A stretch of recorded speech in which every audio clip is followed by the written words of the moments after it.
Close up what? Damn, okay. This is car seat. Is that good? That's okay. That's okay. That's good. Okay. That just proves I have kids, huh?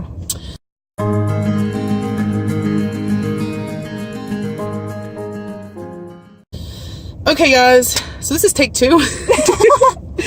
We tried once at the house. It was not happening. No, it was not. The 5 kids were just like all over the place. So we ended up having to. We're like, let's just go out to the car and pull a Cat and Nate video where we're like out in the car and actually talking. I think that's why they have to do it, is because their kids are too crazy for it. They have to. Probably. Oh my gosh. I mean, my crew, they are crazy. She has some crazy kids. I call them my pirate crew. They are so cute. I love them. Maddie, she loves to mess with me. She kept trying to throw stuffed animals at me just so I would follow her to her room to tickle her. She's like that. She's all a little sweetheart. She's awesome. I love her. Do y'all like my hat? Because I absolutely love it. It's so warm. She was really cold, so I told her to put it on. Yeah. I said it'd just make her show how much more awesome she really is by wearing the wolf hat. So yeah, it's my uniqueness. Yeah. So, guys, welcome back to my channel. I hope y'all are excited because today there's another paranormal video. Paranormal Experiences, guys. So this should be interesting. Can you believe it? A part 2. I know you guys were loving the part 1. So I thought, hey, why not do another one with my sister-in-law? Because I got some stories, let me tell you. Me and her both have just like this or apparently magnets to spirits, because they just love to follow us everywhere we go. So yeah, a spirit magnet. It's crazy. I've always wanted to do videos like this, guys, but I always thought that I was like by myself, that no one, people would think I was crazy. So it's nice to know that my sister-in-law, I'm right there with you. Yeah, because I've always been really scared to do a video about this, but you know what, guys, I'm gonna tell you like it is. If y'all don't believe me, that's y'all. I'm good with that. You know, like I said, everyone has opinions, and well, yeah. So guys, hope y'all are ready, because me and her both have some stories for y'all. So y'all better go and get y'all a drink, even though this is not what she was drinking. It was just in the car. Get y'all a Monster. Get you a Monster. And get some tacos. Get you some everything. Just get you some food, get you a drink, and get ready. Let's do this, okay? So we gotta cue the filter. Yeah, cue the filter and the creepy music. Ooh. Hope y'all are ready. I know I am. I was born ready. Okay, guys, so Brandy wanted me to start off. Now this story, it can be a, for me it was hard. Heart pounder. It was like whenever I was told this, I literally felt like I was like I could feel all the blood rushing out of my face. I mean, I just felt like I just went pale the moment I got told this. Okay, guys. Okay, I gotta know. Okay, guys, so I was dating a guy way before I got with my husband. Okay, I mean years before. He was the guy I dated right before Corey. So whenever this guy, I'm gonna call him T, okay? He was the same guy from the last video. I mean, there's so many experiences that have happened with this guy. I could tell you probably about like 5 different episodes. So this guy was over one weekend, just like every other weekend. You know, he was always coming over. Because you're absolutely amazing. Anyway. He was staying the night. So he gets out of bed and he's like, Taylor, I gotta tell you something. I'm like, what? And he's like, I woke up this morning and I went to go to the bathroom, and he said whenever I turned around, there was this guy. He was standing in the doorway in the bathroom. And I was like, well, who was it? Because I mean, he had another experience before, so I wanted him to describe it to me, right? So he starts describing this guy. And this guy, to the face, the kind of hair he had, how he had it up in a ponytail, how he wore button-up shirts, with certain type of shirts he wore. He kind of wore the shirts that had like the little lift in the back of it and had like the mesh on it. That's the kind of shirt he wore all the time. Wore black blue jeans all the time. He wore boots, kind of like the boots you wear, that's what he wore all the time. Whenever he was describing, I just remember just thinking, oh my God. Of all people, because that was like my worst nightmare, is to have that guy in this house, you know. And I mean, I had, and the weird part too is that I was having dreams a lot around that time of this guy coming to me and being like, please forgive me. I'm sorry for what I've done. No. Like, oh no. my gosh. No, really? I'm not kidding. I didn't say that in part 1, but so, yeah. Oh my gosh. Yeah. Wow. Yeah. Yep. Wow. It. That is crazy. I know. Like, and there's still times that I still have dreams of that guy, and he'll come to me and be like, so it kind of sounds like in a way he has some like extra what is that word, unfinished business. He does. He has I already know he has a lot of unfinished business. So it's like he's stuck because left when a lot of things were happening, and he just kind of felt like, oh, I need to get out of this, I can't do it. Yeah. So he left knowing that. Oh my gosh. Yeah. Wow. Yeah. How am I gonna top that? It's something that still affects me now, and that was years ago when that happened. I mean, I've been with Corey for 6 years, so you can guess how far back that was. Yeah. So like, when was the last time you actually had a dream about him? Let me think. It's been probably about a few months. Yeah. He would only come to me every few months, and he would just be like, it'd be kind of weird because I'd be like sitting on a bench. I'd always be sitting on a bench. It'd always be a different location, but I'd be sitting like on a bench, like in a park, or there was a time that it was like in just a white room, completely white. I mean, as white as like this. Like all you saw was white. Yeah. And there was a white bench, and he would come up to me and he would start saying always the same stuff. Wow. It's like, it's kind of like that's what's keeping him here is that in a way. I don't know why I don't know. I mean, because he always comes to me because I always have. have to tell my mom about it. Yeah. And my mom, she's only had like maybe 1 or 2 of them of him, and I'm always the one that has the dreams. Yeah. He always comes to me. I don't know why. Well, it might be because you're more sensitive to it also, because I've noticed when a person is more sensitive to the paranormal, it happens more often. Yeah. You know what I mean? Or you can have feelings that nobody else can feel. Mm-hmm. You know what I mean? Yeah. So that it is just so strange. It's so hard to explain how you feel after something like that happens. You're like, oh my gosh, did that really just happen? Or you're like, people are going to think I'm crazy if I even attempt to repeat this story. Mm-hmm. But you know what? People think I'm crazy anyway. So, you know, I might as well go ahead and tell this story. This is actually really, really interesting. At least I think it's interesting. I'm excited to hear it because it's nice to hear someone else that has experienced things just like me tell a story. Because like when people tell me stories about what's happened with like at my place, I kind of just like it's. But hearing someone else say that's something that they're like me that have experienced things for so long, I'm excited to hear it. Yeah, I mean, I experience things every day. Like no joke, it's every single day. Wow. Yeah, so.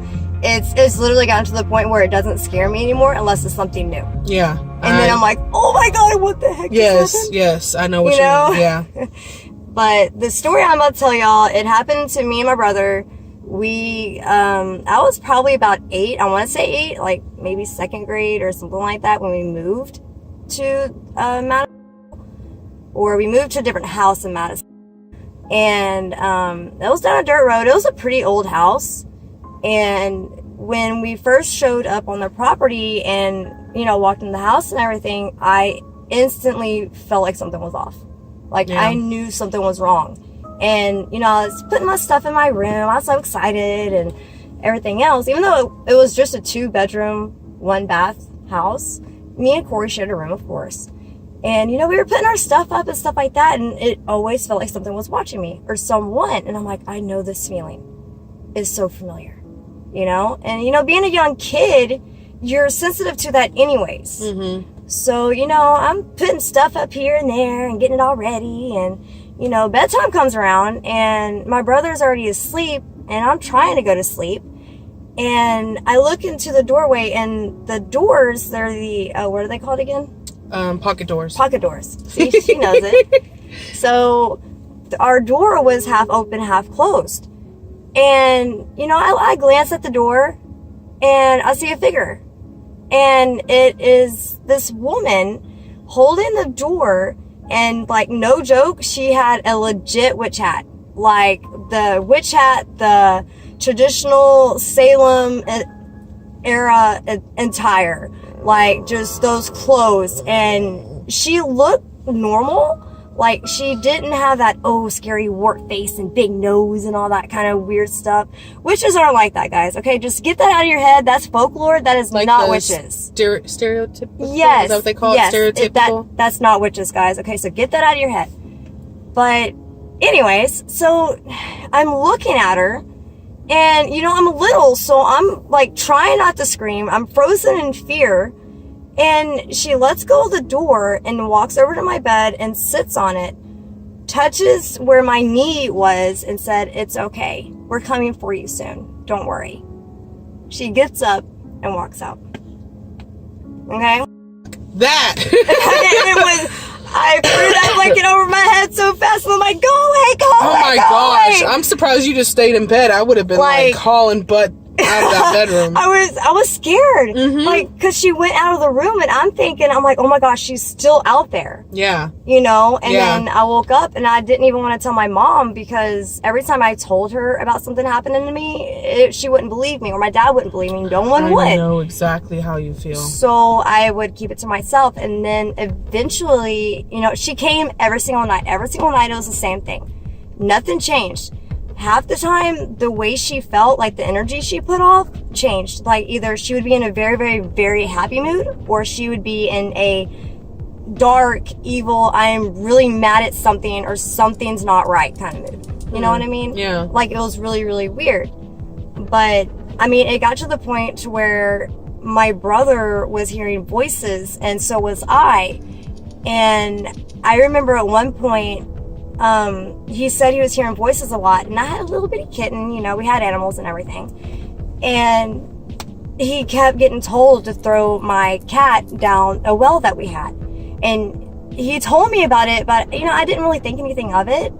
So I'm like, don't listen to it. Yeah, I didn't think I had to worry. I'm like, just don't listen to it. That is evil. Don't listen. Okay, I don't know, but whatever it was, sure wasn't nice. Oh my god. That kind of stuff is not a joke. Even weird things would happen. Like, I remember my mom, she would probably really, really freak out if she, or tell me I'm lying, or that wasn't why it happened, or whatever.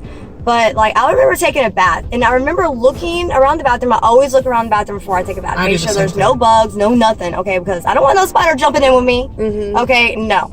So I always check the bathroom, right? Well, I check the bathroom, I get in, I'm all comfy and everything. I look, and there's a snake underneath the chair. I checked that bathroom. There was nothing. Oh my god. Okay, and there was a snake. And then I just kept hearing these voices in my head. Get her, get her, get her. And it was just over and over and over. And at that point, I screamed for my mom and dad. And they came running, and they're like, "What's wrong? What's wrong?" And I told them, there's a snake under there.